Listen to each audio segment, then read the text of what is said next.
I like summer, so I'm just fine. But I suppose many people are complaining, oh, it's too hot now, too hot. So anyway.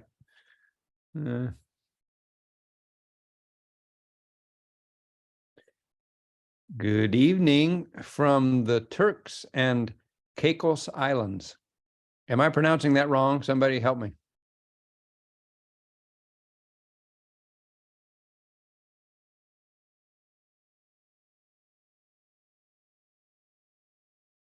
So, well, that's so amazing. I know, we have this kind of hate, for Zoom, and yet this platform allows us to meet, as this wonderful integrated global group of every tribe, tongue, nation, and people all over the world. So it's there are some advantages. West Palm Beach, Florida. Very nice. Toronto, Canada. Yeah. Dr. Aka's neck of the woods, as we used to say down south.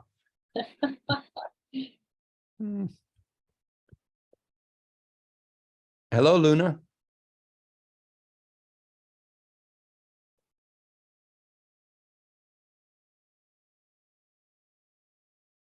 And we get certification of attendance at the end of the 4 webinars. Kathleen is asking.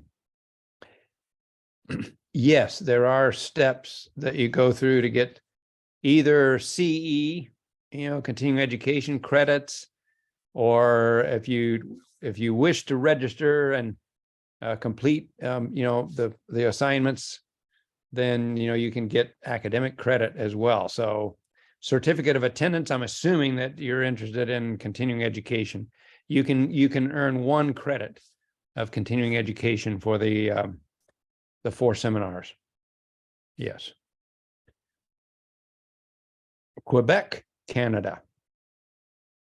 Ah, Paulette is in Quebec. Wow.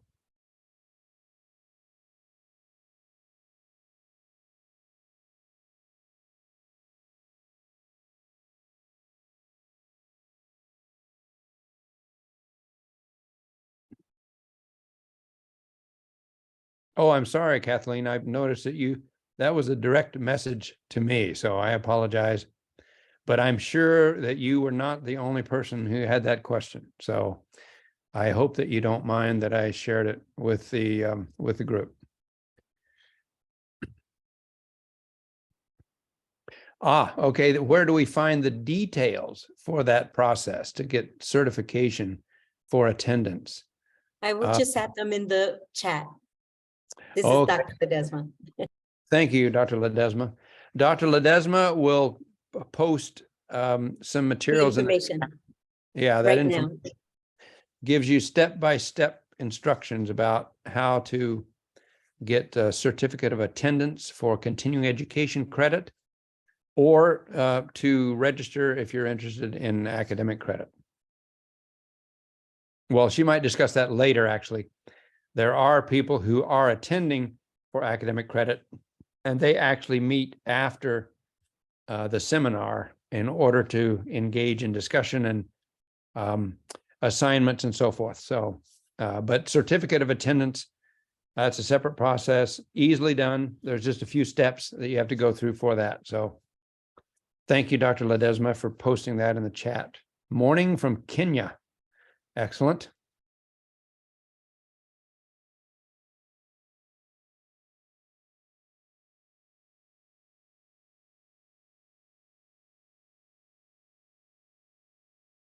Late to join.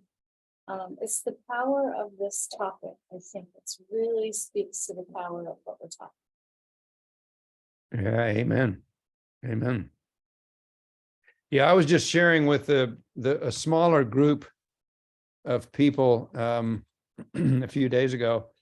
I had the privilege of attending some seminars at Michigan Camp Meeting, and the Dr. Brian Strayer, who's a retired historian from Andrews University, was sharing several biographies of early Adventist pioneers. And one of the ones that he shared about was Sarah Lindsay. And I won't give you the details now because, I'm not supposed to talk too much. But Sarah Lindsay, she was a early pioneer in the Adventist church. She had a ministerial license, credentials, which allowed her to do everything that a pastor would do, except she could not ordain other pastors. So she couldn't ordain anyone to the gospel ministry, but everything else she could baptize, she could do weddings, she could do funerals, of course, lead church service, everything else. So there was a little two-tiered system back in those days, ministerial license or, fully ordained to the gospel ministry. And her conference president and her union president sponsored her and strongly urged that she be fully ordained. This is in the 1870s, by the way, 1870s. But the GC president at the time felt that the time wasn't quite right for full ordination of women. But this 1870s. But her conference president or union president fully supported her. And I'll end with this anecdote. One time in a city in Pennsylvania where she was preaching, she set up a tent on one side of town for her evangelistic series. And P.T. Barnum and Bailey set up a 3-ring circus tents on the other side of town. And she outdrew Barnum and Bailey's 3-ring circus. So there you have it, Sarah Lindsay, a early Adventist preacher and minister, pastor extraordinaire. So is Ruth with us yet? I'm afraid something may have happened to Ruth that must have had an emergency or something, because she's very, very faithful. And it's always so wonderful to see her here. Dr. Ledesma, did she give you any hint about where she was? No, the only day that she told me that she cannot be with us was next week. Oh, But that's okay. You're doing a fabulous job well, welcoming our guests. I'm not trying to call you out, Ruth, if you are joining us. I'm just missing you. That's all. So it's always great to have you. Anyway. Oh, Priscilla. Hello, Priscilla. She's from Canada too, somewhere. Is it Hello. Alberta? No, Toronto. Oh, Toronto. I'm so sorry. Don't get me confused. Very good. Even Good. though last year, I came close to accepting a call to Alberta. Ah. So I think you are prophesized to the future. Oh, boy.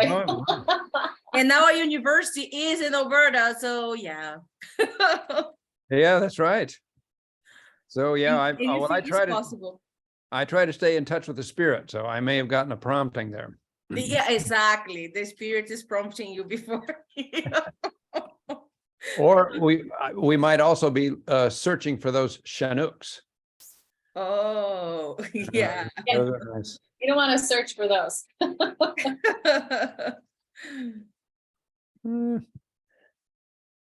How now all Canadians know. Very good. Ontario, Northern Ontario. Yeah. Oh, Allison is sharing that unfortunately that 2-tiered system for ministerial licensing and ordination is still in place. I didn't realize that. But anyway, yeah, Sarah Lindsay. Hey, if you haven't heard of her, look up her story. She's fascinating. She actually received her ministerial licensing before her husband did. They were a ministry team, but 4 or 5 years prior to her husband receiving his official ministerial license, she was awarded hers, and she was re-awarded every year. I guess it was at the time, at least, they had to annually renew that, and she was reaffirmed every year for many years. Hello from Texas. Sometimes we need to look back just a little bit to see what our history is. I think some of Right. us have forgotten it. Yeah, absolutely. Yeah, well, Dr. Strayer, he started his series with Joel 2. I'm sure all of you are very familiar with Joel 2, the last few verses 20, I think 25 to 29 or somewhere in there, 27 to 29, where in the last days I will pour out my spirit upon all flesh. Men and women. And the point being that, we need everyone involved. The Lord distributes his gifts to his church as he will. And those gifts certainly are champions of diversity and inclusion and equity and all of those values. So, yeah. And like I said the other day, Dr. Brand, we are half the population, so we should be half of the workers. You're right. That's true.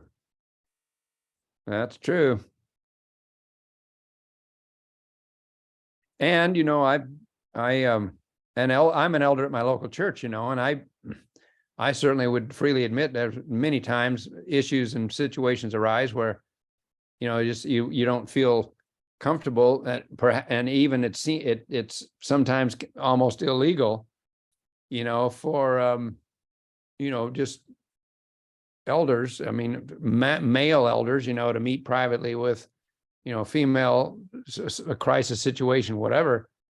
And I mean, there's real, absolutely practical needs for women and men serving together in ministry. I mean, it seems obvious to me, but anyway, I know Dr. Ledesma, she said, this is not a discussion about women's ordination. So I'm sorry, Dr. Ledesma, but anyway, I was just affirming Sarah Lindsay and her ministry. I was absolutely fascinated by her story. I feel ignorant, as an Adventist, I had never heard of her. So I was very grateful to Dr. Strayer for providing that thorough biography.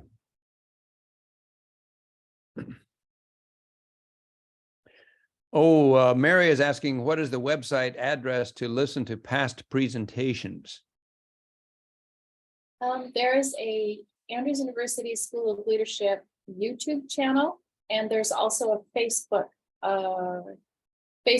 group for the School of Leadership. So right now, I think you can see them on the Facebook group, and eventually they'll be on the YouTube channel.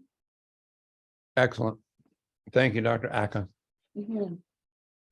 So if you search in Facebook for School of Leadership, Andrews University, there's a page there that has links to the prior seminars, and they will eventually be at the School of Leadership, Andrews University YouTube channel as well, in case anyone didn't hear that. And we can post it at the end, I think, in the chat. So everyone, it's 7:00, and I'm really excited to welcome you all. Dr. Brand, thank you so much for warming up the crowd and welcoming everyone. People are still joining, just coming like popcorn into the session. So I'm really excited about that. But welcome. I think that we've been on a fantastic journey. The last two presentations have just been really wonderful. I'm going to ask that everyone mute themselves unless you're the speaker, so that we can have opportunity to hear as well as possible. If you've forgotten to mute yourself, we'll try to do that to you. Don't take it personally. My name is Sharon Aka. I am a professor in the School of Leadership at Andrews University. And I love what I'm doing. I've had a couple people say, what do you exactly do? And I will just tell you that I walk alongside incredibly brilliant leaders who are growing and developing in ways that truly amaze me. And so it's a real honor and privilege to be at Andrews University. And what I'm going to do this evening is I'm just going to start with a little inspiration. And I want to just bring my notes over here so I know what I'm talking about. So first of all, don't focus on the gender of this biblical historic figure. I want you to focus on the character of this person. I've done a little bit of a derail. The last two inspirations have been on women, and this one is actually on a man. But I want you to consider the topic that we're talking about tonight. And I think that his character is just in line with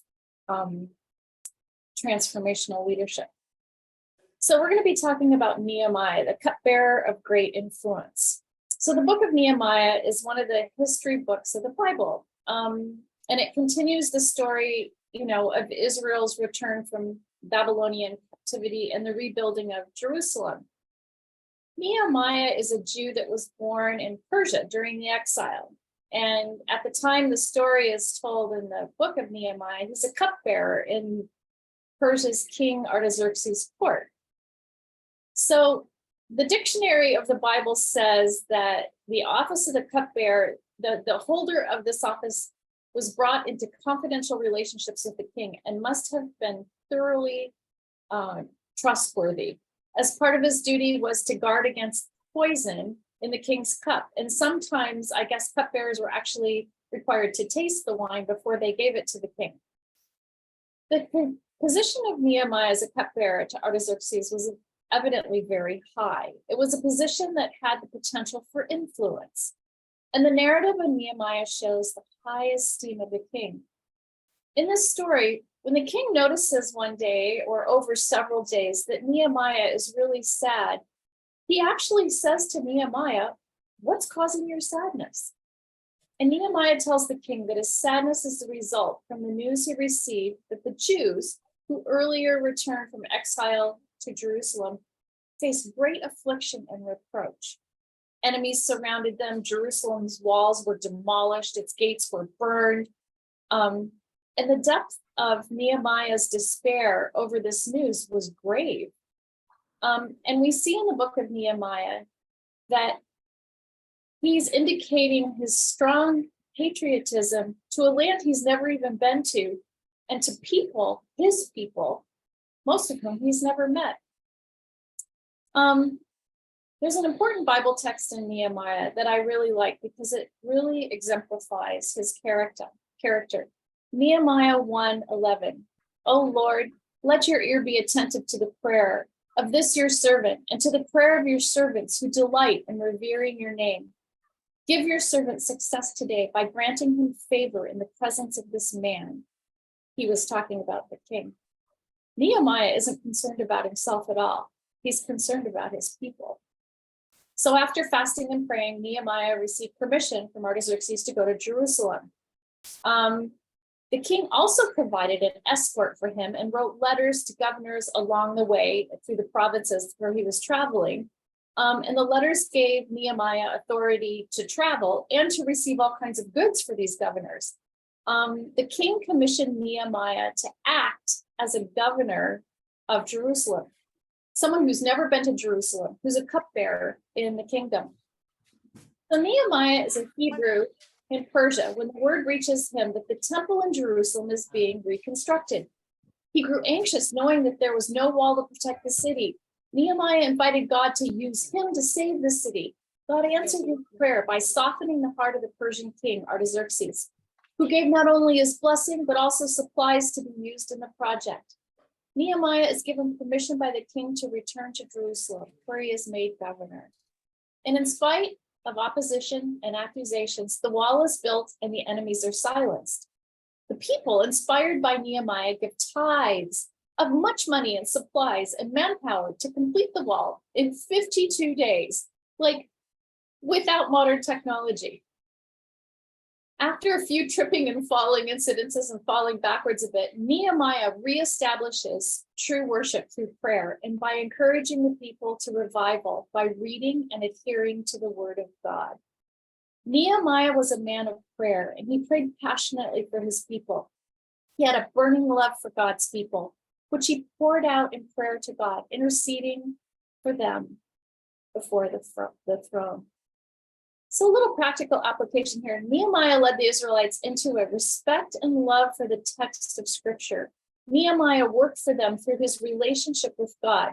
Nehemiah, because of his love for God and his desire to see God honored and glorified, led the Israelites toward the faith and obedience God had desired for them for so long. And this compassion for others, this trustworthiness of character, this dependence on God is key to transformational leadership, as we're going to see in our presentation. I love the story of Nehemiah.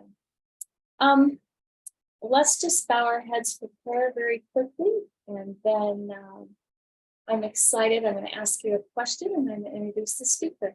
So let's pray. Dear Father in heaven, thank you so much for loving us and caring for us and for being with us and giving us access to each other around the world through this amazing technology.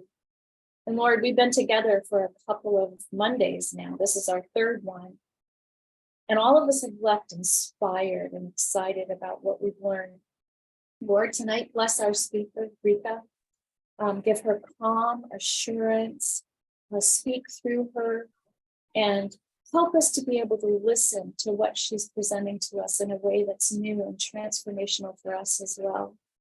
Thank you, Lord, for loving us, and be with everyone here. Amen. All right. So one of my dogs just ran in and started licking my legs. So if I'm moving in a bad way, it's because I'm getting licked by a dog. Okay. So I have a question for you. Okay, hold on. Goodness. So I want you to think very carefully. I'm going to pose this question, and I'd like for you to throw some of the characteristics that I asked you for in the chat so we can just see what everyone is thinking. What are some of the leadership traits of someone that you know that is or was influential to you personally? Someone who impacted you. What are those characteristics?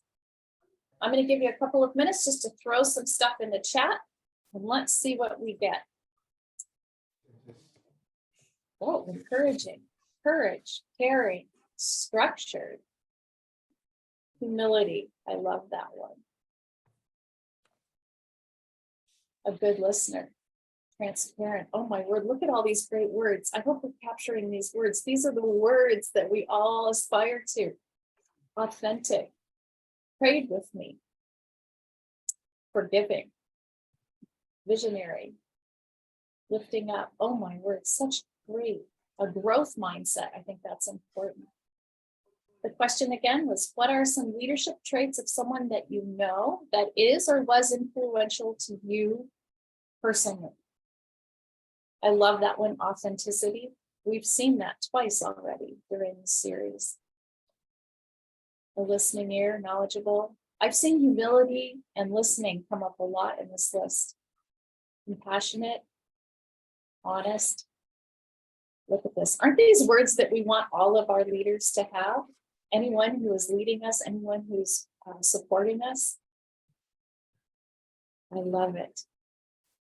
So I'm really excited about who's speaking this evening. And I will tell you that I've known of Rika Meyer for probably almost a decade. I actually worked with her dad, Dr. Dave Gemmell, at the North American division. And we worked together for several years on some projects. And he and his lovely wife, Eileen, became good friends of mine and my husband. And, you know, when you share friends, you start learning about their children and you start listening to the amazing things that other people's kids are doing. And Dave and Eileen Gemmell have 3 brilliant children. And I was just always especially interested in what Rika was doing. And I have followed her for almost, I think, 9 years as she's, you know, gotten married and had children and professionally just blossomed. And so I'm so excited that she's here with us this evening, and I'd like to introduce you to her. She's an exceptional marketing and communication leader right now at AdventHealth Georgia. As a driving force behind her dedicated team, Rika spearheads the creation and dissemination of captivating stories and announcements to both internal and external audiences. Her influential role extends to coordinating community health education programs, overseeing the 3 hospitals' community health needs assessment process, managing social media accounts, reputation management, and producing compelling videos. Before embarking on her remarkable healthcare journey, Rika served as vice president at Rio Lindo Academy, Adventist Academy in Northern California. There, she demonstrated her prowess by directing the school's marketing, alumni recruitment, and development efforts. In addition, Rika spent several years honing her craft as a digital arts teacher, making a positive impact on countless students. Meanwhile, her husband, Aaron, served as the school's head boys dean, solidifying their shared commitment to Adventist education. Rika's passion for community enrichment led her to lead after-school programs for the Boys and Girls Clubs of Central Sonoma County. Prior to that, she embarked on an adventurous chapter of her life, teaching English overseas in Taiwan as a newlywed. She graduated from Southern Adventist University with a bachelor's in mass communication, photography, and the University of Nebraska-Lincoln with a master's in integrated media communication, and was awarded the Edgren Fellowship. Her diverse experiences and global perspective have shaped her into the leader she is today. With an unrivaled ability to rally individuals towards a shared purpose, Rika's superpower lies in bringing people together. She is a creative and out-of-the-box thinker, effortlessly blending her talents as an accomplished photographer and writer. When she's not making an impact professionally, Rika leads worship at her church alongside her praise team and actively participates in adventures and children's ministries. Beyond her professional and spiritual pursuits, Rika embraces a very active lifestyle and an unquenchable thirst for adventure. And this is true. If you follow her on Facebook, you'll be amazed. As a dedicated athlete in board sports, her current obsession lies in kiteboarding, a testament to her daring spirit. Rika cherishes her role as a devoted wife to Aaron and a loving mother to their 2 sons. Alden is 8 and Everett is 5. Together as a tight-knit family, they share a love for exploration, travel, and delving into the wonders of the great outdoors. Their shared curiosity extends to identifying and researching the countless bugs and creatures they encounter along the way. And I will tell you that if you see her on Facebook, if you follow Rika Meyer on Facebook, you will also have to tolerate endless pictures of all kinds of bugs. Please join me in giving a warm welcome to Rika Meyer, whose unwavering dedication leaves an indelible mark on both her professional endeavors and her personal life. Rika, the time is yours, and I've given you permission to share your screen. Thank you so much, Dr. Aka. I'm laughing because it's really hard to write about yourself. So I just plugged a bunch of facts into ChatGPT and it came out with that beautiful bio. So thank you for sharing that. I'm gonna share a presentation this evening, and I appreciate all your answers and talking about transformational leaders that have influenced your own life. When I was reading some of your answers in the screen, when Dr. Aka talked about what traits do you think of when you think of a transformational leader or a leader in your life, I was thrown back to when I was a sophomore, an incoming sophomore at Southern Adventist University. I was a transfer student coming off of a year of student missions. I spent a year overseas in Australia doing youth ministry. And I came to Southern kind of as a lost soul, trying to find my place and my identity as a student, trying to define my major. I was one of those kids who was, I had a lot of interests and skills, but I was not really great at one thing, or so I thought at the time. And we had this professor, I chose communication because it sounded fun, radio production, public relations, TV, what could be better than that? And we were in a media production class, reading a textbook, zoning out, just not paying a whole lot of attention. And our Professor Stephen Roof, mentioned the word that none of us had ever heard before. And he said podcasting, and he described it as a radio show that anybody could listen to on demand. And this was 2005. So none of us had ever heard of this terminology before. And so I had questions. I said, what is that? How does that work? Does it use the internet? Does it use a web address? Like, how would somebody just listen to a show whenever they want? And so we talked about it, and Professor Roof looked at us and he said, you guys should start a podcast. And we said, okay, let's start a podcast. And he was the type of leader. He wasn't an upfront type of, let me take control of the situation. He needed no spotlight at all. He was the type of leader who said, let me open up the recording studio for you. Here's the sound library. You guys get it together. You come up with the content and I will open the door and let you in. And he did exactly that. And these ragtag group of unengaged students in the journalism and communication department, we really came together and created some really fun radio. This was not journalism. This was entertainment. It was wild. It was off color. And the Southern Breeze was born in 2005. And I think a couple of the faculty who are at Andrews were some of the people on our team. So if you ever run into Rachel Keel at the Wellness Center or her husband, Donnie, they were some of our best producers. So tell them I said hi. And that was just such an incredible experience. And it was all because of a professor opening the door for us and believing in us. And I'm on this journey, you guys, with you. I'm learning about leadership. I'm learning about transformational leadership. And I am so excited to talk about this tonight because women, I think that we make such natural transformational leaders. Tonight, we're going to talk about transformational leadership. We're going to explore some of the traits that it takes to be a transformational leader. How does this look in practice? And then what's the call on our hearts as a leader? Like Dr. Aka said, I live in Georgia. I've been here for about a year. We made a huge giant leap after living in California for 12 years. And I went from the world of education to the world of healthcare. My mind was blown. There's so much to learn. It was so humbling to just have such a change in the trajectory of my career. But I'm very grateful for where I am because I've had a lot of opportunities for growth and learning. And this is all part of that. I want to say that all of us can grow as leaders. And I think by showing up tonight and scheduling this time in your busy lives, you're already on the road to becoming a better and more informed leader. Okay, so let's get into it. What is transformational leadership? How many of you guys know? You can just raise your hand if you're familiar with this term. I know the School of Leadership probably is. You were all, yes, Dr. Aka knows what this means. But like I said, yep, some of you know. So I'm sure some of you could also impart your wisdom into this, but here's a few definitions that I pulled from transformational leadership. This is a leadership approach that causes change in both individuals and social systems. At its best, it creates valuable and positive change in the followers. And here's what just grips me about this leadership style. The end goal is to develop followers into leaders. This is a leadership making machine.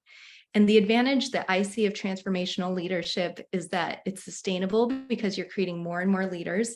It's authentic. You know, you as a leader are yourself. It's replicable. It doesn't rely on one leader because you're continuing to create. And I think what I also appreciate about transformational leadership is it puts ego upside down. You cannot be an egotistical person and be at the top and look down at the people and think that you're the best. Instead, you're at the bottom and you're lifting others up. So a little bit about me. This is me giving a presentation to some students talking about what I do. I sit in this very interesting place in a company. I'm with AdventHealth Georgia. We have 3 hospitals in Northwest Georgia and about 40 clinics. And I'm in marketing and communication. So I sit at this interesting intersection of leaders, the teams all around, our marketing department, the community stakeholders, and then our corporate company at large. So I am hearing all sorts of information. I'm hearing tons of stuff every day. And what I'm trying to do is comb through it. And I feel like I'm sometimes like at an airport, trying to figure out where the planes are going and making sure they're going in the right place. I do a lot of writing. I write stories. I do a lot of interviews, plans, trying to just build people up and get things going. So I guess I would define my role where I am as the trust champion. I try to create trust between employees and their bosses, the community and our hospitals, our marketing department, and all the people that we serve. It's really so much about trust. And that's my philosophy when I show up to work every day. It's about trust. When I first started my job a year ago, my new boss asked, he said, okay, a lot of people have gone to remote. They haven't come back to work since COVID. Are you going to work at home? Are you going to come into the office? And I said, absolutely, I'm coming into the office every day because I know nobody. I don't understand healthcare. I don't know what's going on. And the only way I can know what's going on is if I am there in real life, building relationships. And building relationships over this past year has helped me plug in, understand things so much better, and to be able to just know what's going on and make all of those connections so much easier. So transformational leader traits. You all mentioned a lot of those in the introduction. I appreciate you speaking up. And I want you to continue thinking about this as I describe my professor at Southern. Think about some people who have come into your life who are really bottom to the top types of leaders. I am a journalism student for the rest of my life. And so I always try to call sources who know more than me. And one of the people I called was Gary Hamel, Dr. Gary Hamel. He's an American management consultant who recently wrote a book called Humanocracy that talks about how people and companies can shift the culture, can create great shifts in their companies from where they sit. And this is what I asked him. I said, tell me about a transformational leader. What do they bring to the table? And he described a transformational leader as someone who's charismatic, someone who's enthusiastic, optimistic, passionate, someone who has a vision, someone who can change long-held perceptions and beliefs. They're very in tune with their target audience and stakeholders. They're trustworthy. And I think I saw in the chat, somebody mentioned empathetic.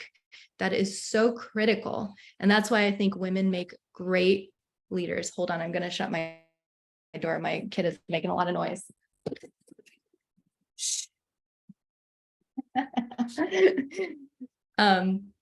So empathy is so powerful for this. And transformational leader empowers their workers, their team to perform beyond expectations, but in a positively reinforced culture. They're not punishing, but they're rewarding with culture. So instead of external motivation, it's intrinsic. They're intrinsically motivated.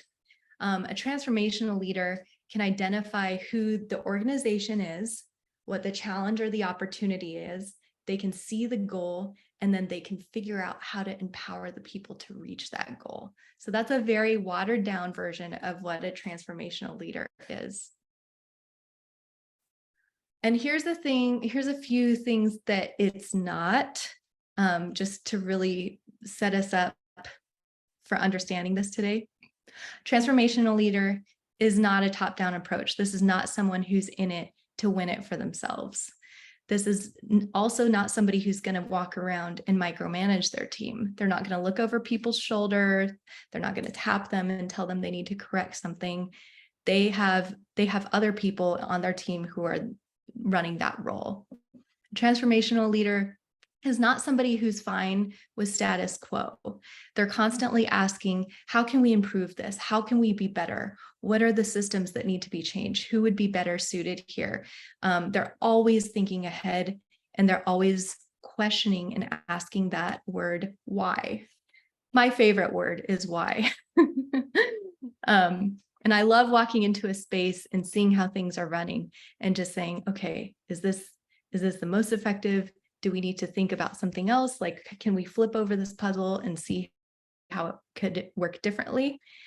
And what Mary Parker Follett, for those of you who have studied leadership and organizational management, you should be very familiar with Mary Parker Follett. She was called the mother of modern management, and she lived between 1868 and 1933 during the Industrial Revolution in the US. And what she did was challenge the notion that machines are going to rule the world. Does this sound familiar? Like AI? Anybody experimenting with AI? She said the primary work of a leader is to build other leaders. You can't have these machines running and building themselves. You have to have leaders building other leaders. And that's really what I think all of this boils down to. What does a transformational leader do? We are building other leaders. That's the call on our lives as leaders. Leaders are excellent coaches. And when they are inspiring others on their team to become leaders, it's trickling up and it's continuing to build the organization, the ministry, the school, the department. So that's what a transformational leader does. There's a little bit of a challenge for me coming from a background of Adventist education. This is what I was talking to Dr. Hamill about. In a perfect world, you would have a transformational leader dreaming and inspiring and visioning, and they would have a COO, a chief operating officer who's checking on the tasks and making sure things are checked off. So I just want to say that a lot of us leaders do not have the luxury of a taskmaster in our department. Oftentimes we are wearing all of the hats. And this is what I did in my previous role. I still feel like I'm wearing a lot of hats right now. So I think that I want to just say about this is make space for your visionaryism, make space to be a transformational leadership, even if you have to do all the tasks and hold people accountable. I think that they are not mutually exclusive. You can still do it. And I think women, we are the ultimate multitaskers, that we can do this and we do it. And we've been doing it for thousands of years. So that's my little asterisk that I want to put under there that I didn't work into the PowerPoint presentation. So back to Dr. Hamill's background on transformational leaders, what they do. So leaders spend time working on the system, process, and culture. They examine potential roles that are underutilized, and they really build organizational capability. They work collaboratively on strategy. They're adaptable, patient, stakeholder-centered. In our case, we're patient-centered, and they understand the complexity of the system. It's a lot. Do some of you at the end of the day or week just feel like your mind is just exhausted? There are Fridays where I come home, I don't want to clean my house. I just want to put my face in my pillows and I just want to not think for a little while. It's a huge undertaking to be that person who is constantly thinking and inspiring, but it's incredible. It's an incredible call. Last week, our friend Madeline, she presented about self-care. And I know that the question was asked earlier, how can we see these previous weeks? And I know it's shared. I would encourage you, if you haven't heard hers, go back and read it, because she just set the table up for tonight's talk. And just to reflect on what she said, she talked a lot about how we as leaders need to take care of ourselves, our mind, our body, and our soul, to have that mindset of growth, that we are not closing ourselves off to opportunity, but we're constantly thinking, and really become rooted in our faith and in our confidence that God has called us to be where we are. And I couldn't leave this off, because I keep thinking about what she said last week. And that's what we have to do before we're able to deliver to our teams. We have to have that self-awareness and self-care. We have to spend time in reflection and prayer. And finally, we need to consider our purpose and mission statement. Why are we here? Why are we showing up to the people that we need to show up for? I think defining your purpose or your call, and maybe this is changing over time, but being very, very comfortable in that is going to help you be more effective. I stated at the top that I believe I'm the trust champion in our company, and that's what I tell people. I'm here to foster trust between you. And our purpose, our mission statement at our company at AdventHealth is extending the healing ministry of Christ. And if you are around AdventHealth, you will hear that a lot. And that manifests itself in so many different aspects of healthcare, not just healthcare, but the services that we provide outside of healthcare, that we're committed to serving everyone in our community with how God has called us to, and how he demonstrated for us when he was on earth. So being very comfortable with your purpose and mission statement is so important to your journey as a leader. Once you're comfortable and you know yourself, and again, go back and watch Madeline's talk and you can go dive deeper into this. It's important that you know your team. And I love what some of you wrote in the comments about that leader in your life. Here's some questions to consider when you're thinking about your team. And I want to just paint this picture. These are my kids, as you probably guessed. When I think about parenting, I'm not thinking about myself. I'm not thinking of Rika, mom. What kind of mom do I want to be? I think more of what kind of humans am I trying to foster in this world? What type of adults do I want them to grow up? It's a completely different mindset, because it's not about me, it's about them. And that's the same type of concept as you as a leader. It's not just about you. This is about what type of employees do you want to have? What type of ministry leaders do you want to have? Do you want them to have comfortable, healthy lives? Do you want them to be well balanced? What are your goals for them? And what are their goals for themselves? And how can you kind of meet them? So here's a few guiding questions.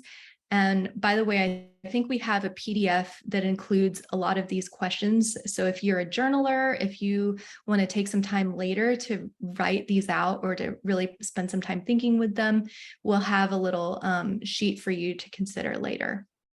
So as a leader, what type of lives do I want my team to lead? When are my team members at their best? When are they at their worst? What motivates each member of my team? What are their unique skills and passions?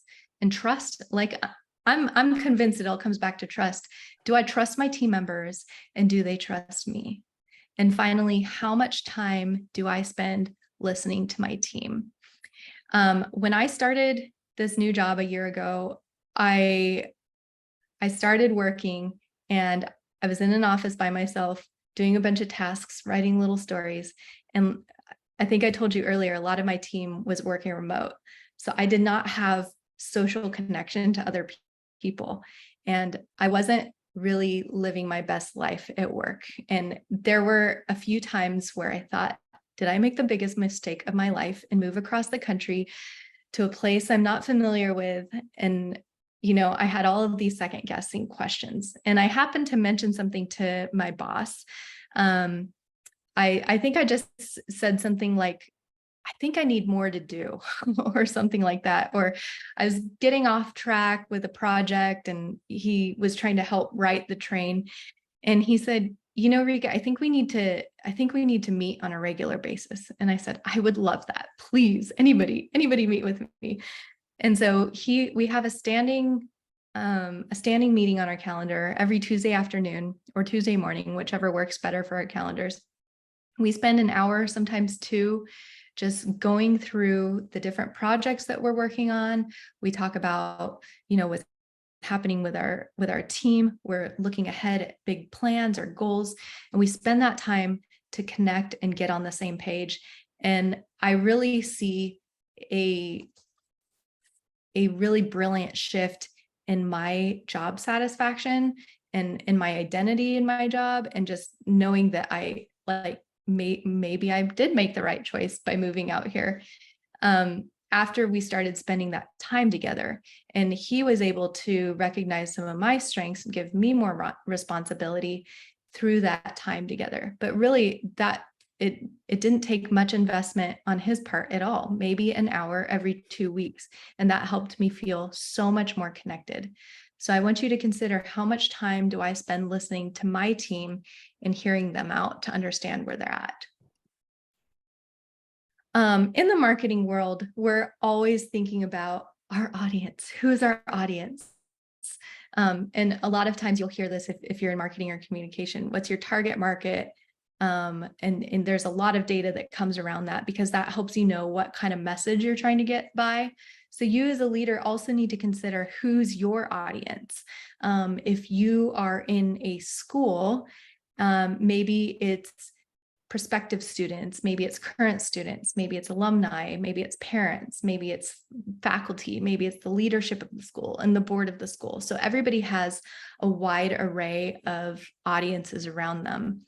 And it's so important that you understand who they are, how they think, where they live, what are they challenged by, because it's different and it's a different lens to look through. We all have a lot of audiences that we have to answer to.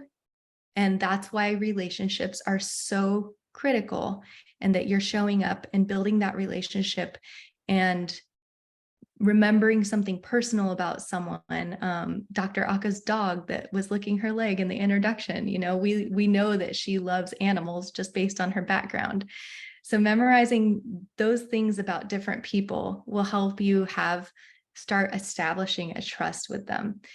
It's so important to have a natural curiosity and a constant intrigue with human behavior, all of these different intricacies and connections, because that's what is going to help you connect with your audience. Now, I want to say a little bit about knowing your audience. Sometimes communication can be tough. And I hear this a lot. I'm in communication and people complain about communication all the time. This is a constant struggle of companies. Maybe it's not for you, but this is what I hear from where I sit. And so communication, you have to do it and you have to make it good and you have to make it constant. But the other side of communication is it has to be a two-way street. Going back to listening, you have to listen to what people are saying and you have to be available and humble enough to listen even when it hurts. Something that I listened to for AdventHealth Georgia was I was looking at demographics when I first started, and the demographics of our social media audience on all three of our accounts is overwhelmingly baby boomer women. And that's like a powerhouse, right? Because baby boomer women, they're connected intergenerationally. They are very convincing and passionate a lot of times, and they are very active on social media and they are sharing. So when we're trying to get out a social change or a community health effort, we are sharing that on social media, and we know that everyone's mom is going to get up on there and share it. So identify your champions for change. For us, it's our baby boomer women. For you, it might be maybe parents of young kids. So understand who the demographic of your champions are is so great. Jesus did his research when he was preparing for ministry. He had 30 years to prepare before he got going, and he understood the socioeconomic, all of the things that were going on. He understood politics. He understood how kids were raised. He understood who the players were and all of the pieces that came together, and he used it against them in his story that was beautiful. Understanding your audience is critical, and knowing about your audience is so different than knowing your audience. And that's what Jesus demonstrated. He didn't just know about all of these things. He took the time to talk to people like Nicodemus. He took the time to talk to Peter. He took the time to get disciples who were nobodies to join him on the side of the lake. So he took the time to know personally his audience or his followers, and that's how he changed the world. And I also want to say that people can tell the difference when you're doing a sales pitch, when you are doing a transaction versus a transformational relationship. So when you're building relationships, put your heart on your sleeve. Like we've learned in the last 2 sessions, you have to be real, you have to be yourself, and you can't be walking into a relationship wanting something in return. It just doesn't work. It feels icky and people can tell. I told Dr. Aka when I was preparing for this, I said, Dr. Aka, this is the most busy week of my life. We had just last week, we had to produce 13 videos for our hospitals. And it was very exciting and very stressful, but I want to share about it because I think it's the perfect example of how to give ideas wings as a leader. And I wanted to leave you with something practical. So this isn't from a book. This is like just Rika's working practice. This is just what I do day in and day out to get people together and get something to take off. So I have to give you a little background on this story. This is our cath lab at AdventHealth Redmond. And these are some of the people who work in the cath lab. They do like heart procedures. It's awesome. It's really cool. Recently, we had a group of cardiologists join our hospital from a group in town that had recently been acquired by our competition. There were a lot of different physicians. This group of cardiologists decided to join forces with us instead of them. And it was drama in the community. It was, these were people, colleagues that they had worked with their entire careers. And this group was really stepping out on a limb of trust to believe that AdventHealth was going to take care of them and give them a good home and take care of their patients. And so a part of our marketing plan, we wanted to create a commercial for them that really celebrated these doctors and the impact that they had had with their patients and who they were. And so we came up with a script with a production company, and it was beautiful. And we decided to do it. So that's the background of this. And I'll kind of break it down by step. And maybe you can apply this to something that's coming up for you, a project or a ministry or something that you're getting ready to do. So the first thing when you're starting a project or an idea is research. And I want all the research. I ask for help with qualitative research, quantitative focus groups, interviews with a specific audience in mind. I can't tell you how many meetings I've been in where we're at this phase and they're like, research, we don't have enough time for this. And assumptions are laid out on the table. And I've learned the hard way that you can't make a plan off of assumptions. It's a waste of money and it's a waste of time. So you have to have a very wide array of research to understand what you're getting into. With the question at the forefront, what's the problem or the opportunity here and what factors are at play? So that's what I'm always thinking about. What are we trying to solve here? So in this case, we were trying to build trust with our doctors and introduce them back into the community as they're with us and they're still the same and they love you and they care about you. Secondly, you need to connect with your team, and even better if it's across departments. You're not building your plan yet. You're just connecting and you're sharing this research and these stories and you're fighting for the collective success. You're trying to get people on board with your idea. This is where I share the stories that I've heard from the research phase. I did sit down with every single cardiologist and I heard where their heart was at with this big move. And one of them I wanted to share. I said, what is it like for you to walk into your practice and see your patients? And he said, every day I walk into my office, it's like a family reunion. He's taking care of these patients, their kids, their families. They know each other so well. And that's the story I told when I was trying to pull in team members to help create this video.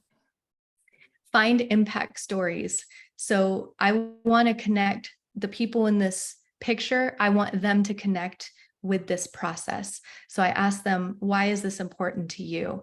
Why is it important for you, for us to have this cath lab and these cardiologists? So they found a personal component to give them buy-in.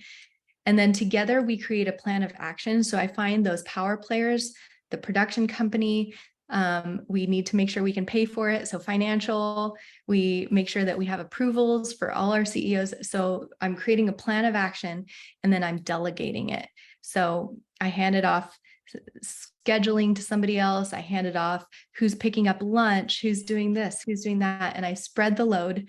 And by handing this off, it's not just that they're doing me a favor, it's that they get to have ownership in this project. They get to have a piece of it. And then create a toolkit to help each other's understand. It comes back to communication. So if it's a schedule with, I'm a spreadsheet fiend. I love sharing spreadsheets with everybody's assignment and who's going where, just a map of what's happening, and overshare, share and overshare, text chains, all of it. And then get ready to celebrate because it's going to be awesome. So we lifted off this commercial we shot last Tuesday and Wednesday, 13-hour days, 14-hour days. It was amazing. It worked flawlessly. We were on schedule. I couldn't believe it. It was raining all day the second day. And we were supposed to do this one big picture in front of the hospital. And by 3:00, it was pouring down rain. And I said, we might have to call it off. Everything's been going so well, and we might have to call off the picture because the weather's terrible. And we walked outside at the end of our afternoon shooting, and the sun had just poked out of the clouds, and the blue sky came out, and we lined them up on the front lawn, and we took their picture and did this hero shot. We were all crying and high-fiving each other because it was amazing. And they reveled in it. And what it said to those doctors is that we care about them, that we're glad we're there. And people are already talking about how we're going to show this video to everyone. It's only a 60-second video, but we're like, we should have a premiere with red carpet. It was such a great way to celebrate this onboarding of these new physicians. So finally, this last step is also not to be skipped over. Review. What can we learn from this process? We're gonna probably have to do this again. So what can we write down so that it can go better next year or next time? And save those notes and refer to them later. And celebrate. Give thank you notes, send thank you baskets, thank all the people who were part of it, and understand that this is about them and this is their celebration. On Friday, when I was leaving work, I heard some cackling, some giggles outside of my office, and I wasn't listening. Okay, I was definitely eavesdropping, but they were talking about the videos, the video process, and they were talking about just how funny it was and the different things that happened, and they were sharing pictures, and they were just saying how cool it was that we were doing this. And what I noticed one of the gals was saying, she was the one that was in charge of schedules. She's like, I'm so glad I got to do this video. And in my mind, I'm like, yes, it was her video. It wasn't mine, because it wasn't ever about me. It was about them. And that is what transformational leadership is. It's about them. Women, we are so powerful. We get thrown into things that a lot of people don't have access to. Women have the ability to collaborate, to work together. They're empathetic, and they can change the world. One of my favorite stories about women changing the world is the eradication of polio. Polio is almost gone. It's only in 2 countries. And just a second. I think we have, I think we're trying to find a person to mute. I'm trying to mute them. Yeah, no problem. So you guys have probably heard this story. There are millions of women, not millions, there's hundreds of women around the world who have worked tirelessly for decades to try to give polio vaccines. And I read an article that had this lady, Khalida, in Pakistan, and she rides around on a little motorcycle, and she goes door to door and meets with mothers and their children. And this is her dedication to the cause. She said, since I began to work to end polio, I feel like I'm a soldier. Just as an army fights to protect a country, similarly, I fight against a virus which is disabling our beloved children. I will fight against this crippling disease until the virus is permanently eradicated and our beloved children are fully protected. Now, 20 million vaccinators, most of whom are women, are the reason 16 million people are walking today who otherwise could have been paralyzed. And these women are able to walk into spaces where men aren't allowed. Because men can't have access to women and children in their homes, so they have to use women. There's so many health diseases and so many things around the world internationally that have been driven by women. And that's why I'm so excited about this Women in Leadership focus through the School of Leadership, because we're here. We're already transformational leadership. So let's do it. I want to give you a little call on your heart tonight. I want you to think about some of your strengths. As I describe traits of transformational leaders, I want you to find some that you recognize within yourself, and I challenge you to celebrate those. I also ask that when you start feeling these internal criticisms that tell you otherwise, calm those down, because that's not the Lord. A few years ago, I had an interaction with a supervisor, and we were doing a performance review. And, it was very positive. We talked through all the things that he appreciated about me. And he said, I didn't have a lot of negative feedback. I just had one thing I wanted to share with you. And he said, Rika, I think you're too sensitive.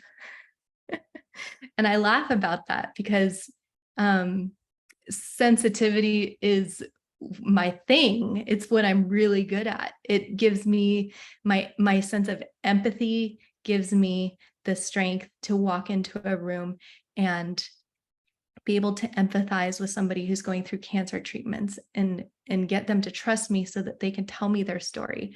My gift of empathy helps me connect with people on an unreal level that somebody else who doesn't have that isn't able to do. And I do think it's a spiritual gift that God has given me, that he's called me. So when you're questioning these things, maybe it's a superpower that you have. Maybe you can turn it upside down and be grateful for how God has wired you. I also want to talk about your call to transformational leadership, to support other leaders. It means so much to be a leader because you get to lift up other leaders. That's what we're called to do as women. That's what we're called to do as leaders. And that's really what transformational leadership is about. So we have to be intentional about it. And what this means is we're giving credit to others. If we're at a door, hold it open for somebody else, because representation matters deeply. When I am walking around the hospital or our corporate headquarters or chamber of commerce, I'm looking to see where the women leaders are at and what they're doing and how they're holding themselves and how they're respected. And it means so much to me as someone who's, in the first half of my career, to see that there is movement forward. If you're a growing leader, reach up and ask for help or mentorship. Find a meaningful way to give back to your community, your church. Find something that inspires you. Maybe it's teaching, maybe it's volunteering. Build real relationships with the people around you and stay away from the temptation to be transactional. And finally, this is what it comes back to. I think of Jesus, who tells his followers to love each other as I have loved you. And that's what it's all about. And it doesn't have to get much more complicated than that. We're here to love, and we're here to support each other. And we're here to not look down on others, but to lift each other up. So that's a little bit about transformational leadership. And I hope that you enjoyed. And I think there will be a PDF that's sent if you want to have a study guide and just to work alongside and just do some more thinking on this subject. But thank you so much for taking the time to listen. And I hope that you learned right alongside me as I tried to understand what transformational leadership means to me.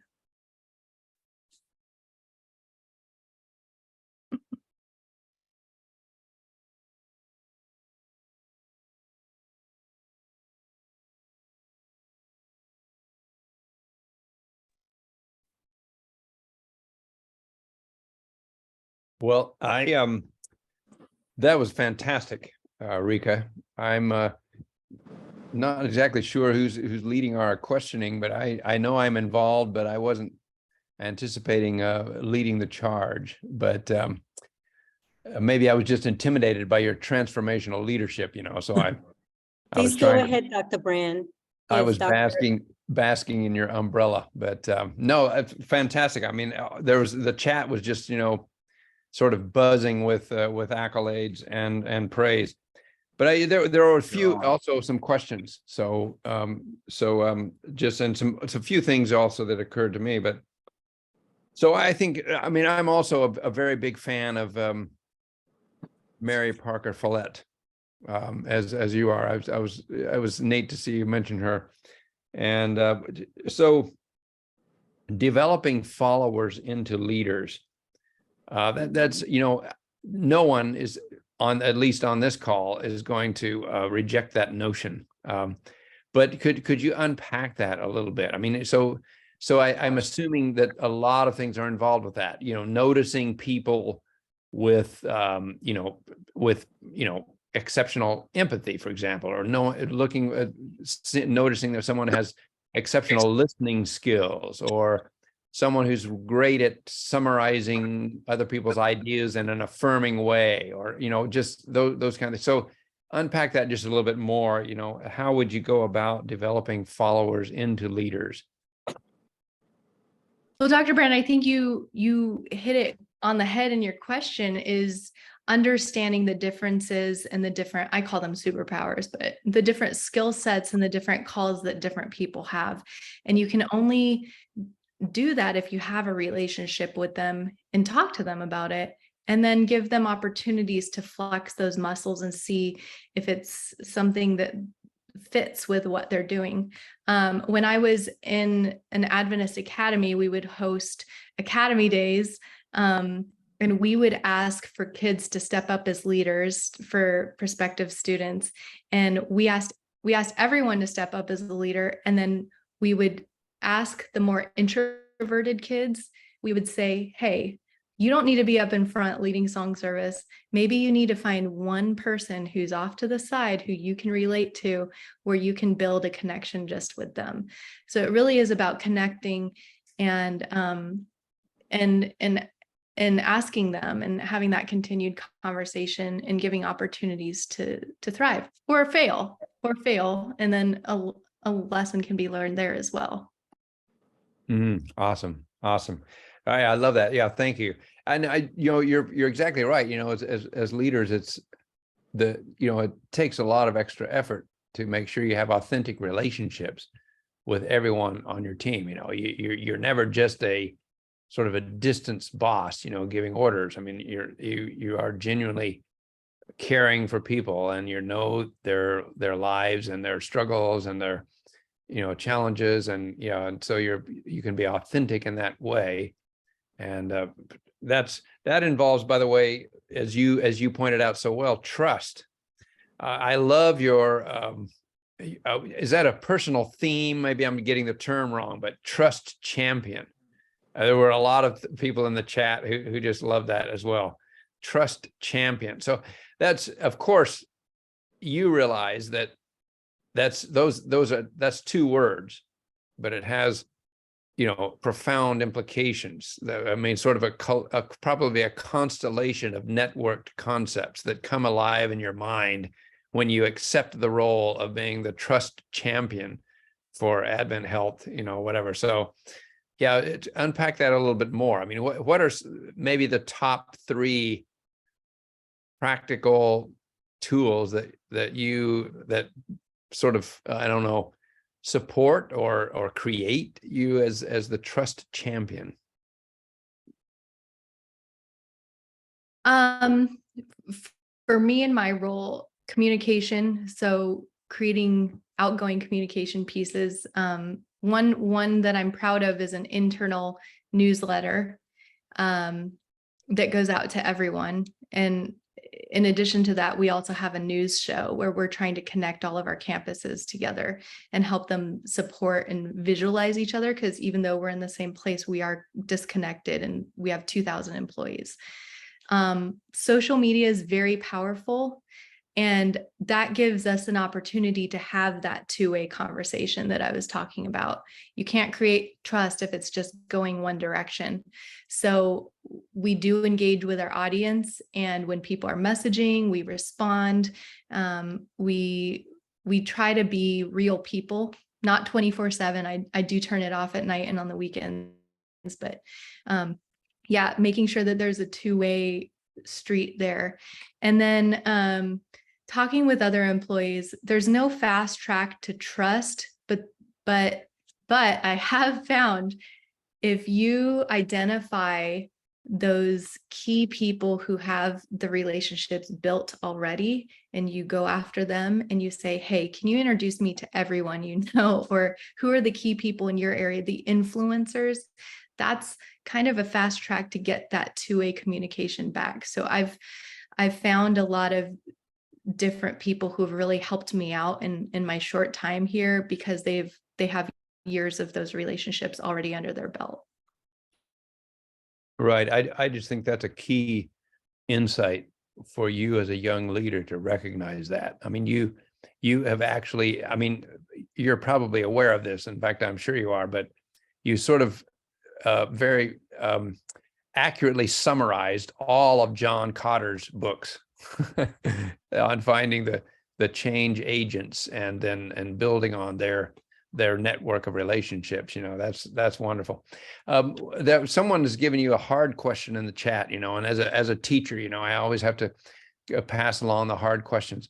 So have you ever encountered, you're obviously a very, very high energy, enthusiastic, sort of positive, optimistic kind of a person. At least that's what you seem like to me. But have you ever encountered low energy, negative mindset individuals, and how were you able to turn that around? So actually, yes, I worked with high school students. So I feel like this is an area of expertise for me. Moody teenagers who turn into moody adults sometimes. I think of one student, and his name was, I'm going to change his name to Steve. He was very moody, disengaged. I was teaching a graphic design class and he was just not into it. And I just felt like he was giving me daggers, when you're a teacher and you just feel like there is not a connection there. So I looked at him, and there's that temptation to just wait it out. And, it's only a semester long class. I won't have to see him after this. But I just started making small talk with him every day, before class, after class, before class, after class. Andrew, what are you working on? Andrew, oh, wait, his name was Steve. His name was Steve. What are you working on? What are you excited about? What's going on with your family? And just, I just tried to make an effort. And about halfway through the semester, he showed me something cool on his phone that he had designed. And I said, that's fantastic. Let's do more of that. And it was different than what the rest of the class was doing. It was special. And gonna get all teary because this was probably seven or 8 years ago. He wrote me on Instagram just 2 months ago and said that he had been hired by an agency in San Francisco, and he's one of their top designers coming in. And he said that it really took a lot of additional effort to reach in and believe in him, but he's a successful designer to this day, and he's an amazing person. He's just different, not everybody is the same enthusiastic, positive, but something is going to motivate them. And sometimes it just takes time and trust to pull out what that is.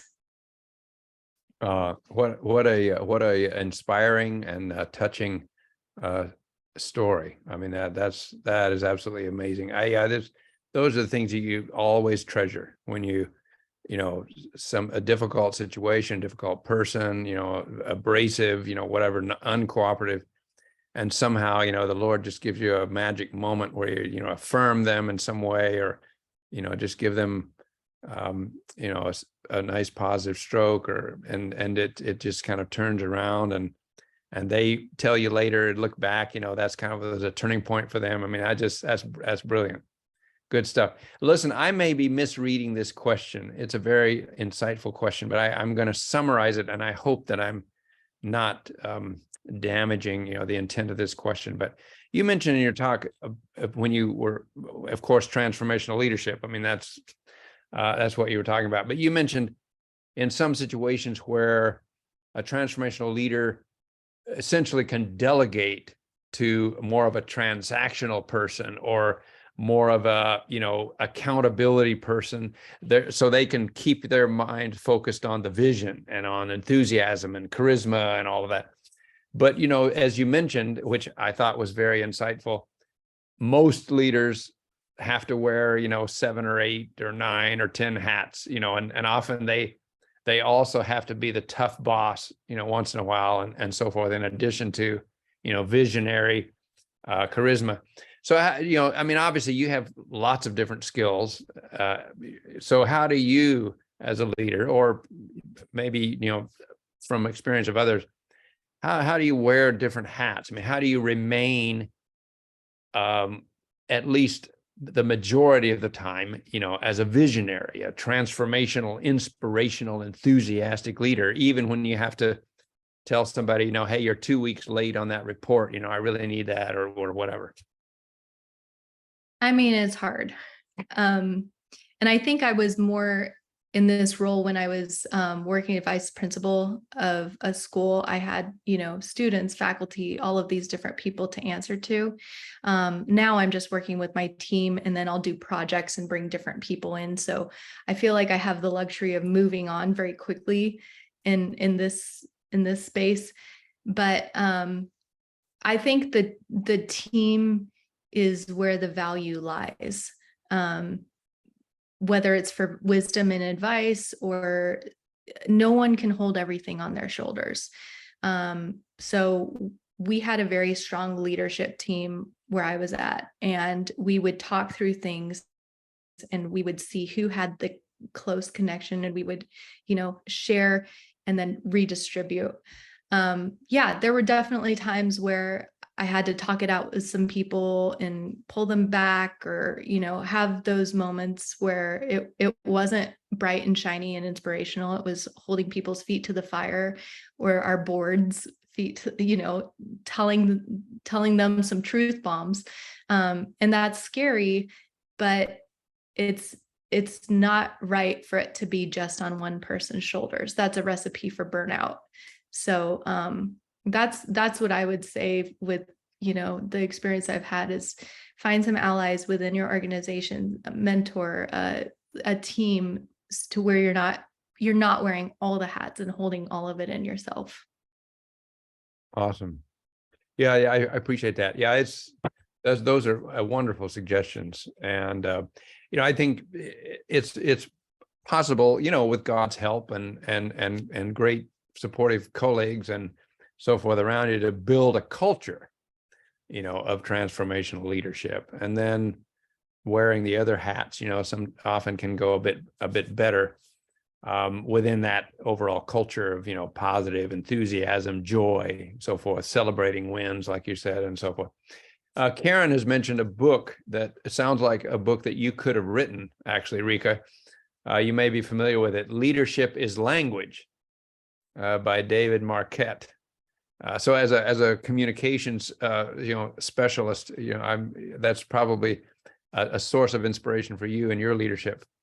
Leadership is language. So often it's not the content of what you need to share, but the words that you choose, or the tone of voice you use to convey the information. So talk a little bit about that, the difference between knowledge sharing and sort of motivation.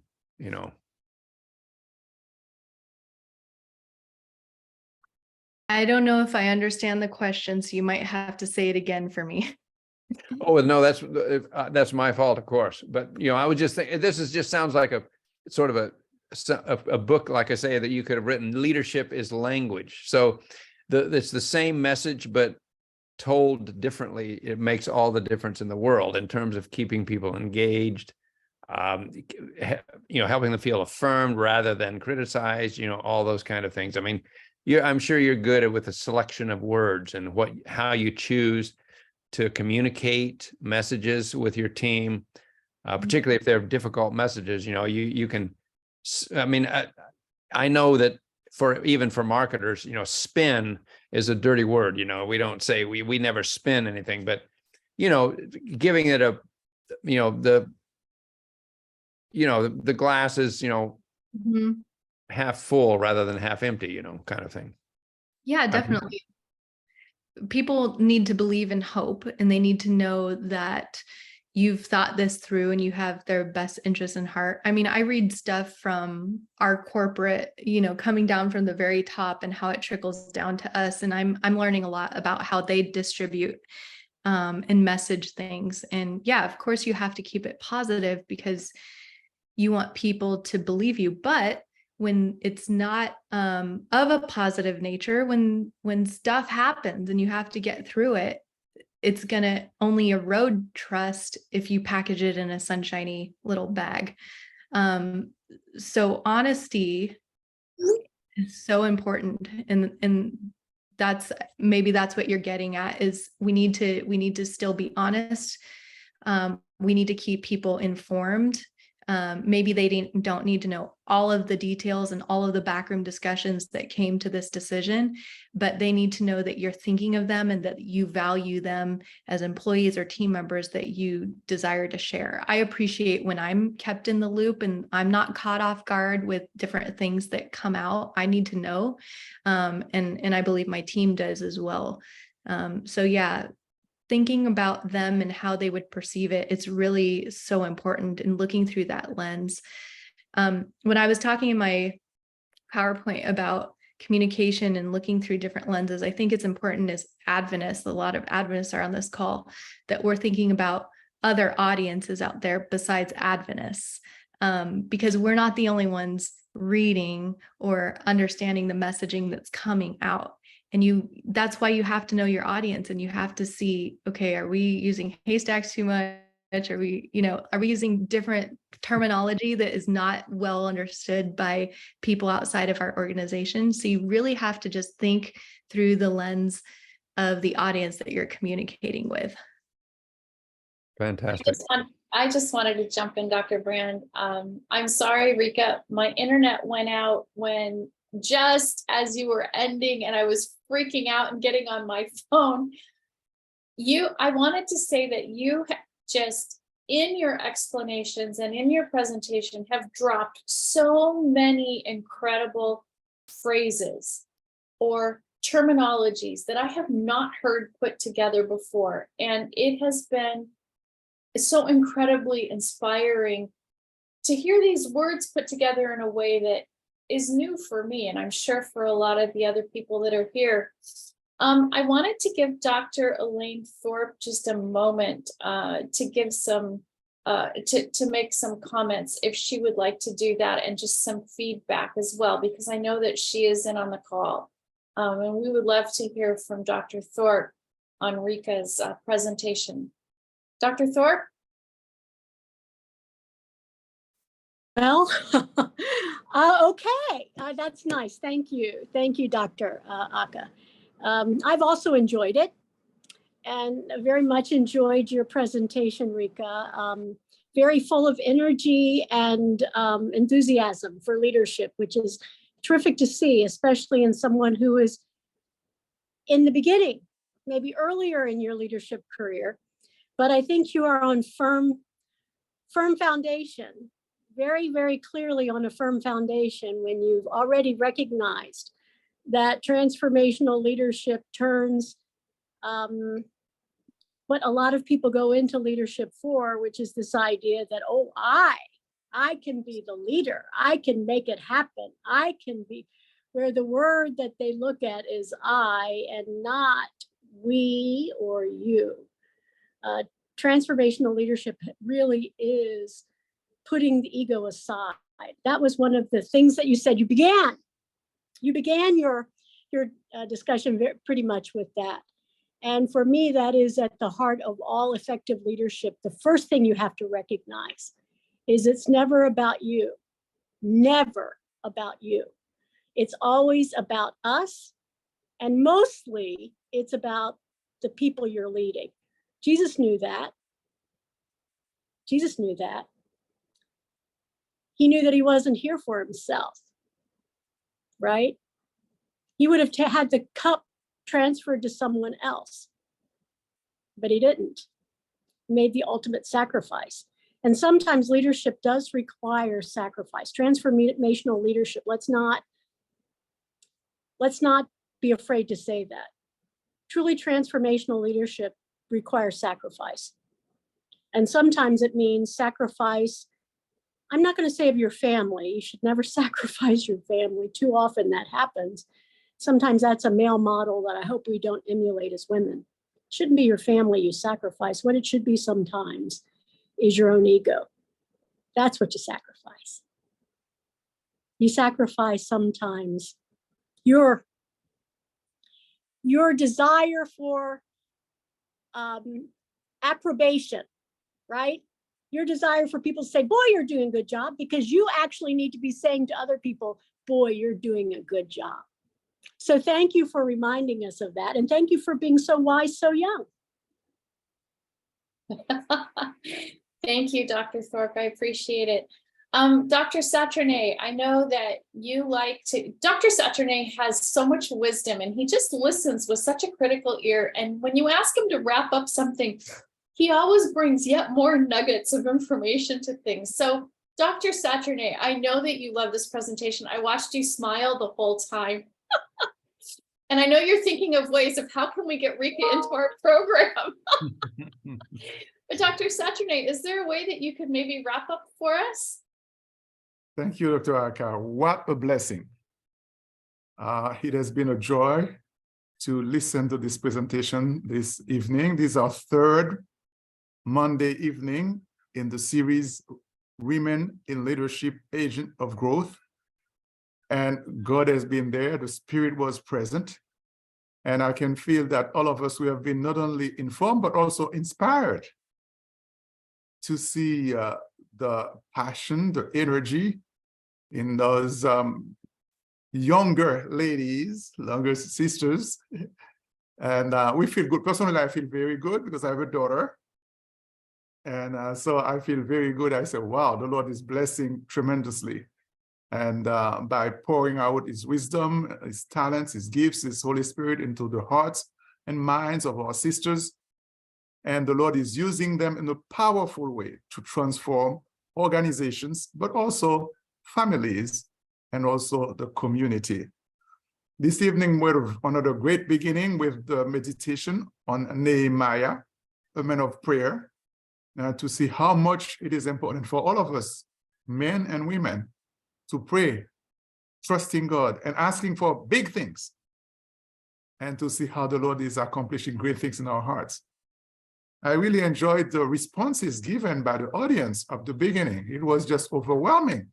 I was writing down the words from humility to visionary to compassionate, insightful, courageous, good listener, transparent, and you name it. So that was really a great question to start the session with. And I think that set the tone very well. I will also enjoy the fact that Rika referred to the previous presentation made last week. And that was the foundation for the presentation we have today. And all the three presentations we had, the three presenters, they shared about personal, real life experiences. And I think when we might we might forget some concepts or some difficult words or some theories, but the stories, we don't forget them, about that moody teenager, how God can take a teacher to be an instrument to touch the life of a teenager who was disengaged and low energy, quote unquote, and to make him a successful young professional. We are not going to forget either about the dog walking in the background, or the need to stop to go and close the door because the kids were making noise. This is the things that a man would not say anything about those things, but women, they are going to go right there, and it brings a different flavor to the presentation. I believe that one of the things maybe all of us will remember today is the quote from Mary Parker Follett. the primary work of a leader is to build other leaders. I think that was so great and powerful, nicely said. And always try to know the people we are serving. And the word research, and that's a key element on our approach to leadership development. Use facts, research, know yourself, but know others. Learn about study the facts so that you can make wise decisions, not only because you feel like it. It's not about feeling, but it is about knowing and listening and communicating so that you can lead in the right direction. Excuse me, projecting the right vision and gathering, reaching out to the hearts and the minds of the people, working with the team. I like the story of the busiest week that you had in your career last week with those 30 videos that had to be done. And then by yourself, it would have been totally impossible. But with the team and people taking ownership of the project, it was wonderful to see them celebrating because they felt that they were successful in what they were doing. So leadership is, transformational leadership is about preparing other people, developing other people. And you use the word, put the ego upside down. It's not about putting self in the light, in the spotlight, but about lifting others up. I could take even more time to mention several other wonderful things that you are saying, but I would like to say thank you to you for this wonderful presentation. And I would like to invite the audience to be there, to be present next week, because it is not the end yet. It is the third one, but we have another one coming. Next week, same time, same link. And this time we are going to have 3 gentlemen, 3 pastors, 3 experienced leaders sharing about ways that they have worked with women, with our sisters. And when we say our sisters, who are they? It's our mothers, it's our brothers, our cousins, our daughters. Those are our sisters. And how they have worked with them and have from their experience, they can see how God has used them in a powerful way. The class has started, Women in Leadership, under the leadership of Dr. Ledesma. And for those who would like also to receive continuing education credits, they can have that. And maybe I'm going to ask Dr. Ledesma to repeat again the information. I know you put it in the chat, but it is always good to, Rika told us we have to over-communicate. She said that today again. We have to say it and say it again to make sure that everybody gets it right. So that was so wonderful. Dr. Ledesma, could you please help us a little bit? Yes, I absolutely would like, again, to just affirm Rika for the way she has spoken to our hearts in so many ways. And I personally have to thank my son who works for AdventHealth. When we were planning this in Orlando, when we were planning this, he said, Mom, one thing, all of your speakers cannot be your age. They're young women doing amazing things out there. And so when the committee met, we looked for young women. Madeline and you were 2 of those younger women. And you have just spoken to my heart in ways you will never, ever know. So I'll thank my son on your behalf, but everyone here is very thankful for how you present. And I agree with Dr. Thorpe. Your wisdom is beyond words. And that's not condescending. That is really, really affirming how God is using you to do mighty things in ministry. And God bless you. And around the class, thanks to Dr. Thorpe and her team, we will be able to give you 1 credit, one CEU credit, provided that you have attended all 4 of these sessions. We're able to track your attendance just based on the chat and who presented. Ask my students, they received emails from me when they weren't showing up tonight.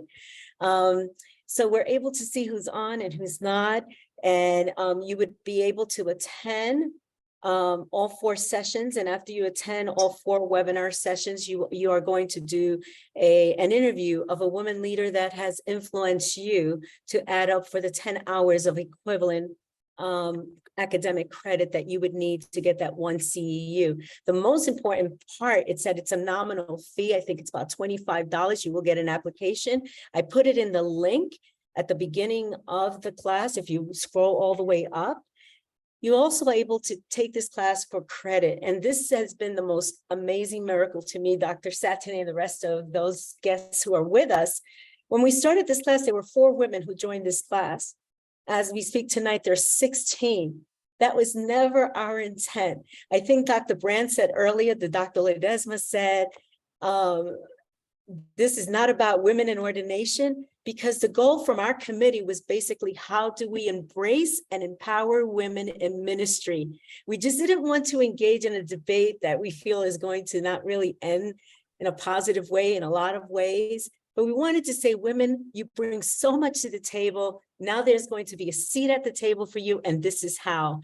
And that was the intent of our committee as we went through the process.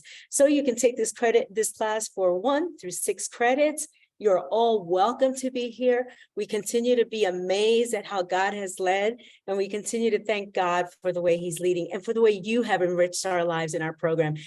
I know for a fact that when Dr. Satine came to my office and said, Dr. Ledesma, I have a project for you, he never imagined that we would have over 300 friends, new friends, who have been part of our audience throughout this series. But more so than that, that we have women that are saying to us, please help us learn how to get the skills that we need to be the leaders that God wants us to do. And that's what we have felt from all of you. So thank you. Thank you. Thank you, Dr. Ledesma. Remember that we are all called by God, and we need to embrace our calling, and we need to celebrate our strengths, and also celebrate our successes. And by celebrating, we show that we are thankful for God's blessings, and we are also encouraging and affirming others. So thank you again, Carla, for your presentation this evening. And we wish you the best in your journey. And we know that the Lord has great things in store for you. But this evening, we are going to end this session, but Dr. Jasmine Fraser is going to offer a closing prayer for us. But after that, those who are part of the class, please join Dr. Ledesma as per usual. And for everybody else, we are waiting for you next week, Monday, 6:45, for a wonderful conversation and for the closing session for our great series, Women in Leadership, Agent of Changes. And thank you again to the committee, the planning committee, the chair, Dr. Ledesma, and the whole entire team. Thank you, Dr. Aka, Dr. Brand, Dr. Thorpe, and all those who contributed to the success of this evening's session. God bless you. Dr. Fraser, please, could you please come and offer prayer for us? Thank you, Dr. Satine. Just want to say thank you so much to you and your team and the School of Leadership. This has been an amazing experience. Father, even now as we pause this evening again, we give you thanks for what we have been gleaning for the past 3 weeks. Our lives have been forever changed because of what we have been hearing. We thank you in a very special way this evening for Dr. Aka and for Rika, and for the gems that they have bestowed on us that we can go back and sit with and research and use them to improve ourselves to be better leaders for you, leaders who are focused on others and not ourselves. So we thank you for this forum, and we pray, Father, that you will continue to build us up, empower those who are planning this, and for all the speakers who have been on this platform and for the ones to come. That in the end, when we're finished with this forum, all of us who have attended will have something to look back on throughout the rest of our lives and to refer to it to help us and inspire us to become better individuals for your glory and your honor. We give you thanks and praise in Jesus' name. Amen. Amen. Thank you again. God bless you. Have a good evening. Thank you, Rika. Thank you all. It's been a great joy. The chat is still filling up with all questions and comments. Thank you.